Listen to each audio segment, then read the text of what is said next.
이해하면 무서운 이야기.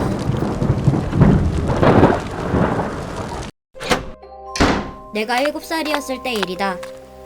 그 당시 살던 집 뒤쪽에는 작은 산이 하나 있었는데 어린 나는 혼자서 그 산에 자주 놀러 갔었다. 그리고 그날도 어김없이 산을 돌아다니며 놀고 있는데 어디선가 강아지의 힘없는 낑낑 소리가 들리는 것이었다. 이게 무슨 소리지?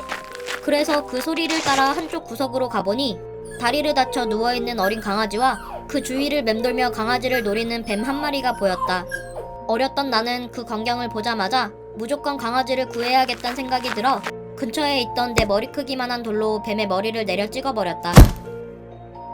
그러자 뱀은 곧바로 몸을 떨다 죽어버렸고 나는 낑낑대는 강아지를 안아올려 집으로 데려갔다. 엄마! 아들 왔어? 어머, 웬 강아지야? 산에서 다리를 다친 것 같은데 위험해 보여서 데리고 왔어요. 정말? 아이고, 불쌍해라. 근데 그 강아지는 지금 상태가 영 안 좋은 것 같은데? 아무래도 오래 못 살 것 같아. 엄마의 말에 강아지를 자세히 살펴보니 강아지는 정말 숨쉬는 것조차 힘들어 보였다. 그 당시 죽음이란 것을 생각도 해본 적 없던 나는 죽어가는 강아지의 모습을 보자 눈물이 나오기 시작했다. 엄마, 그럼 이 강아지는 죽는 거예요? 안타깝지만 오늘을 넘기기 힘들 것 같구나. 안 돼, 강아지야 죽지 마. 나는 강아지에게 아무것도 해줄 수 없다는 사실이 너무 슬펐다. 그래서 강아지를 품에 안은 채 쉬지 않고 위로를 해주었다. 강아지야, 많이 아프구나. 나랑 놀면 좋을 텐데. 강아지야, 너가 죽지 않고 아픈 거 다 나으면 꼭 나랑 놀아줘야 돼. 알았지? 그리고 난 그때 강아지 눈빛을 보았다. 내 품에 안겨 마치 내 말을 다 알아듣는다는 듯 나를 올려다보던 그 눈빛.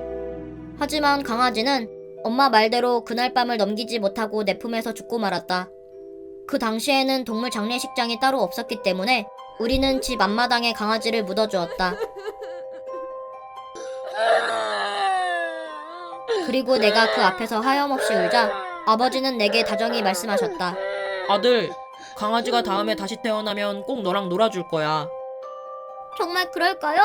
절 기억해 줄까요? 그럼 강아지는 다 기억할 거야. 그로부터 몇십 년 후 아침 일찍 출근을 하고 있는데 갑자기 어떤 여자가 내게 다가와 말을 걸었다. 저기, 혹시 전생을 믿으시나요?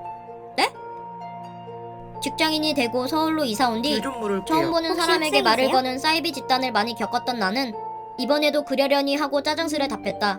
이봐요, 전 그런 거 관심 없고요. 회사 늦었으니 비키세요.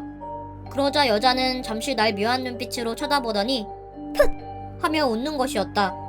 뭐야, 기분 나쁘게. 지금 무슨 생각하시는지 알겠는데요. 전 사이비 집단 그런 게 아니고요. 그냥 왠지 그쪽을 보니 문득 그런 생각이 들어서요. 네? 전에 우리 어디선가 만난 적이 있지 않을까요? 전생에 말이에요. 연이은 여자의 말에 이번에는 그냥 흘려들을 수가 없었다. 전생이요? 자세히 보니 여자는 내가 어렸을 때 산에서 데리고 왔던 다리 다친 그 강아지를 닮은 것 같기도 했다. 혹시 몇 살이세요?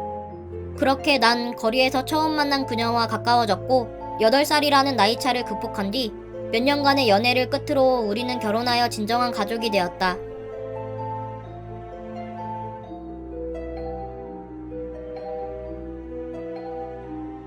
해석! 그녀는 날 보며 전생에 우리가 만났을 것 같다고 했고 나는 그녀가 내가 도와줬었던 강아지라고 생각을 했다. 하지만 사실 그녀의 전생은 강아지가 아닌 나에게 돌을 맞아 머리가 부서져 죽은 뱀이었고 그 뱀은 전생의 기억을 갖고 환생하여 의도적으로 나에게 접근하였다. 그리고 결혼을 한 지금 전생에 그녀가 죽임을 당한 것과 똑같이 나는 그녀에게 머리통이 깨부서진 채 죽어가고 있다.